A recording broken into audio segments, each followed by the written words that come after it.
Na Mtume anasema man zana bimra'atin mutazawwija, mtu mwenye kuzini na mke wa mtu, udhiba fi qabrihi, akishaingizwa kaburini mwake anaadhibiwa mle ndani ya kabri lake, binisfi adhabi hadhihi al-umma, nusu ya adhabu ya ummati Muhammad anapewa yeye peke yake. Ukizini mke wa mtu, Sheikh, unaadhibiwa nusu ya adhabu ya ummati Muhammad waliokuwa na makosa. Balaa dogo hilo. Wewe ukimwona mke wa mtu hata kama anakupa na kitita cha pesa, mwambie mama, akhafu Allah, mama namuogopa Allah mimi.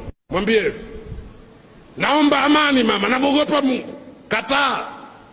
Lakini wapi bwana, watakataa tena ndo wanasema kabisa mahindi humotea mtu asiokuwa na meno. Yani wewe ukikataa huna meno, haya mahindi yamekuotea wewe katika shamba lako. Subhanallah.